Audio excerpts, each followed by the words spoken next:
నమస్కారం అండి. నా పేరు డాక్టర్ ఆర్ఎంపి శెట్టి. జ్యోతిష్ శాస్త్ర విభాగంలో గత కొన్ని సంవత్సరాలుగా అనేక విషయాలు మీకు తెలుపుతూ వస్తున్నాను. మీరు చూస్తున్నారు, అనుసరిస్తున్నారు, లాభపడ్డారు. చాలా సంతోషంగా ఉంది. అయితే ఇప్పుడు నేను చెప్పాల్సినటువంటి ఒక ముఖ్యమైనటువంటి విశేషం ఏమిటంటే, ధనస్సు రాశి వారికి ఆగస్టు మాసం 2025 సంవత్సరం మరి మాస ఫలితం ఎలాగుంటుందో తెలియజేస్తున్నాను. జాగ్రత్తగా వినండి. ఇది తెలియజేసే ముందు ఒక చిన్న విన్నపం ఏమిటంటే, ఒక్కసారి మీ జాతకాన్ని కూడా పరిశీలించుకోండి. మీకు జరుగుతున్నటువంటి మహర్దశ ఏమిటి, అంతర్దశ ఏమిటి ఒకసారి చూసుకోండి. ఒకవేళ మీకు సరి అయినటువంటి పరిస్థితి జాతకంలో కనుక లేకపోతే, అశుభగ్రహ జరుగుతున్నటువంటి పక్షంలో దానికి కావలసినటువంటి పరిహారం చేయించుకోండి. ఆ తర్వాత ఈ గోచార ఫలితాన్ని మీరు జోడించుకొని మీరు కనుక ఒక పథకం ప్రకారం ప్రయాణం చేస్తే తప్పకుండా మీరు సుఖపడేటువంటి అవకాశాలు ఖచ్చితంగా ఉంటాయి. మీరు అనుకున్నవి సాధిస్తారు. ఇది మాత్రం మీరు వినండి. ఇకపోతే మరో విషయం, ఈ ఛానల్ మనది అని మాత్రం మీరు తెలుసుకోవాలి. మీరు దయచేసి సబ్స్క్రైబ్ చేయండి. తర్వాత బెల్ ఐకాన్ నొక్కండి. మీకు తెలిసినటువంటి బంధుమిత్రులకి షేర్ చేసినటువంటి పక్షంలో మన ఛానల్ అనేటువంటిది డెవలప్ అవుతుంది, పెరుగుతుంది. అప్పుడు అది మాకు ప్రోత్సాహం అనేటువంటిది కలిగిస్తుంది. కాబట్టి దయచేసి మీకు మాకు లాభకరంగా ఉండేటువంటి ఈ చిన్న యాక్టివిటీని మీరు చేసినట్టయితే చాలా అద్భుతంగా ఉంటుంది అనేటువంటి విషయం మీరు మర్చిపోకూడదు. ఇకపోతే మరి ఈ యొక్క ఆగస్టు మాసంలో ధనస్సు రాశి వారికి ఎలా ఉంటుంది? మీకు ఖచ్చితంగా ప్రశాంతంగా మాత్రం గడిచిపోతుంది. ఆర్థిక పరంగా ఎలాగుంటుంది అని అంటే, మీ దగ్గర డబ్బు ఉందో లేదో, మీరు ధనవంతులో కాదు, అది అప్రస్తుతం. మీకు సమయానికి అవసరాన్ని బట్టి మీకు డబ్బు ఖచ్చితంగా సమకూరుతుంది. అయితే సుఖపడిపోతారా అంటే, సుఖపడిపోవడము కష్టపడడం అనేటువంటిది మీ జాతకం మీద కూడా ఆధారపడి ఉంటుంది. ఒక్కొక్కసారి ఏమవుతుందనంటే, అదృష్టం అనేటి దానికి అనేక అర్థాలు ఉంటాయి. ఒకటి ఆరోగ్యం బాగుంటే అదృష్టం, ఇంకొకటి ఆరోగ్యం బాగుంటే ఆర్థిక పరిస్థితి బాగోలేకపోతే అది కూడా దురదృష్టమే. లేకపోతే అన్నీ ఉండి మనం అనుకున్నది సాధించలేకపోతే అది కూడా దురదృష్టమే. కాబట్టి అదృష్టానికి ఇది ఖచ్చితంగా సమాధానం అని మనం చెప్పలేము. కాబట్టి మీరు అనవసరంగా నాకు అదృష్టం లేదేమో అని మాత్రం మీరు ఎట్టి పరిస్థితుల్లో అనుకోకూడదు. దానికి కారణం ఏంటంటే, మీ ఆలోచన విధానంలో మార్పు రావాలి. మీలో ఖచ్చితంగా ఆత్మ పరిశీలన ఉండాలి, ఆత్మస్థైర్యం ఉండాలి, త్యాగం కూడా ఉండాలి. త్యాగం అని అంటే మీరు ఎవరి కోసమో త్యాగం చేయడం కాదు, మీ శరీరాన్ని శ్రమ పెట్టాలి, మీ ఆలోచనని సక్రమమైన మార్గంలో నడిపించగలగాలి. అప్పుడు ఏమవుతుందంటే, మీ శ్రమకు తగిన ఫలితం లభిస్తుంది. మా తండ్రి గారు ఏదో సంపాదిస్తున్నారు, నాకేం తక్కువ, నేను సంపాదించడం అవసరమా అని మాత్రం బిడ్డలు అనుకోకూడదు. తండ్రికి సహకరించేటువంటి పరిస్థితుల్లో బిడ్డలు ఉండాలి.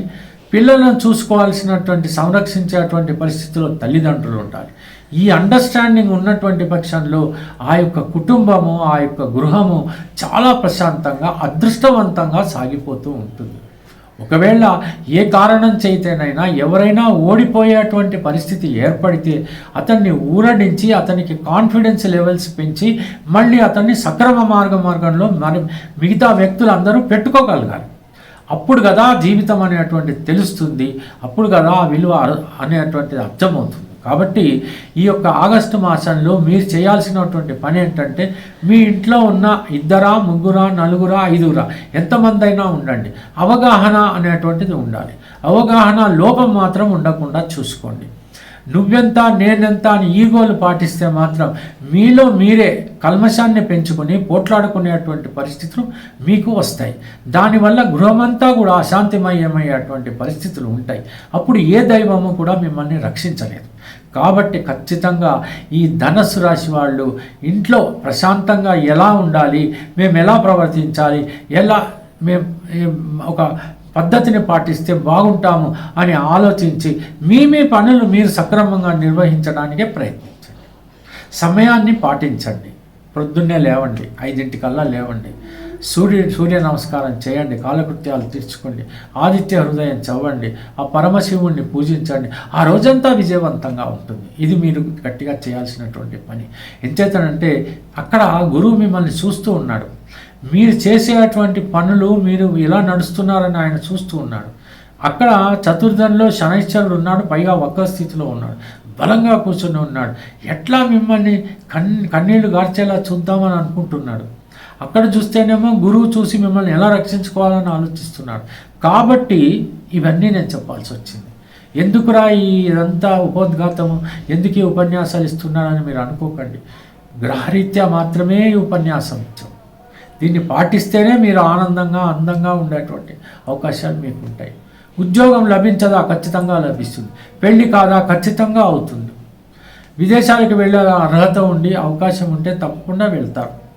ఎంత అదృష్టం బాగున్నా ఎన్నున్నా ప్రస్తుత పరిస్థితుల్లో కాలమాన పరిస్థితులు బాగోలేవు. అది మీకు తెలుసు, అందరికీ తెలుసు. కాబట్టి ఆలోచించండి. విదేశం అని అక్కడికి అనవసరంగా పోయి కష్టాలు కొని తెచ్చుకోవద్దు. అదృష్టం బాగుంటే ఎక్కడున్నా ఎలా ఉన్నా ఏం చేసినా బాగానే ఉంటుంది కదా అని నన్ను ఎదురు ప్రశ్న వేయకండి. పరిస్థితులు, పరిసరాలు, వాతావరణం కూడా మనం ఒకసారి గమనంలో మన యొక్క మైండ్లో ఉంచుకోవాలి. ఆ రకంగా మనం రోడ్డు పైన జాగ్రత్తగా ఉండండి. ఎందుకంటే కుజుడు ఉన్నాడు, ఆయన ఏదో ఒక గొడవ చేస్తాడు. అక్కడనేమో పిశాచ యోగం ఇంకా నడుస్తూనే ఉంది. ఎవరినైనా దెబ్బతీద్దామా, ఎవరినైనా గాయపరుద్దామా అన్నట్టుగా ఉన్నాడు ఆయన అసలే ఉగ్రుడు, నిప్పు లాంటి వాడు. కాబట్టి జాగ్రత్తగా ఉండండి. ఆవేశం వద్దు, కోపం వద్దు, రౌద్రం వద్దు, ఇవన్నీ వదిలిపెట్టండి. సభలు, సత్కార్యాలు ఇవన్నీ ఎవరికి జరగాలో వాళ్ళు ఖచ్చితంగా జరుగుతుంది. ఈ మాసం అంతా కూడా అన్ని రంగాల వాళ్ళు హ్యాపీగానే ఉంటారు. చలనచిత్రం అయితే, చలనరంగం అయితేనేమి, వ్యాపార రంగాలు అయితేనేమి, ప్రొఫెషన్స్ అయితేనేమి, అందరూ కూడా ఆనందంగానే ఉంటారు. ఏం చేతనంటే అందరికీ డబ్బు దొరుకుతుంది కాబట్టి. ఉద్యోగస్తులు కూడా ఆనందంగానే ఉంటారు. ఎందుకంటే వాళ్ళకి ప్రమోషన్లు కానీ, ఇంక్రిమెంట్స్ కానీ ఇవన్నీ దొరికేటువంటి అవకాశాలు ఉన్నాయి కాబట్టి. ప్రేమికులకు అద్భుతంగా ఉంటుంది. ఎందుకంటే కాలం బాగుంది, మీకు అనుకూలమైనటువంటి పరిస్థితులు ఏర్పడతాయి, వానజల్లు కురుస్తుంటాయి. కాబట్టి ప్రేమ అనేది ఇనుమడిస్తుంది, అభిమానం పెరుగుతుంది, దంపతుల మధ్యన సఖ్యత పెరుగుతుంది, వాద వివాదాలు ఉండవు. ఖచ్చితంగా మీరు ఆనందంగా గడిపేటువంటి పరిస్థితులు మీ గృహంలో ఏర్పడతాయి. పిల్లలు వాళ్ళ చదువులు వాళ్ళు చదువుకుంటారు, మిమ్మల్ని ఆనందింపజేస్తారు, పెద్దలు మిమ్మల్ని ఆశీర్వదిస్తారు. ఇలాంటి పరిస్థితులు అన్నీ ఉన్నప్పుడు దైవాన్ని మర్చిపోకండి, ఆ భగవంతుడిని ప్రార్థించండి. ఈ మాసమంతా హాయిగా ఆనందంగా గడపండి. తెలిసింది కదా. సెలవు, మరి ఉంటాను. నమస్కారం.